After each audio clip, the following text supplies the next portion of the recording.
কুৱেশ্যনটোত আছে খালী ঠাই পূৰণ কৰিব লাগে দিয়া আছে কি 1 2 6 24 আৰু কুৱেশ্যন মাৰ্ক কেনেকৈ দিছে আমাক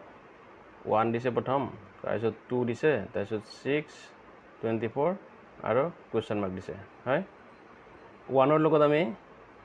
লগত আমি 2 পূৰণ কৰিলে কি পাওঁ 2 পাওঁ 2 ৰ লগত আমি 3 পূৰণ কৰিলে কি পাওঁ 6 পাওঁ 6 ৰ লগত আমি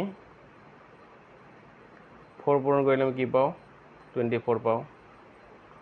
আৰু 24 ৰ লগত আমি কিমান পূৰণ কৰিব লাগিব ইয়াতে 2 পূৰণ কৰিছোঁ ইয়াতে 3 পূৰণ কৰিছোঁ ইয়াতে 4 পূৰণ কৰিছোঁ গতিকে নেক্সট কি পূৰণ কৰি আমি 5 পূৰণ কৰিম কিমান পাম 1 2 0 কোনটোত আছে অপশ্যন চিত আছে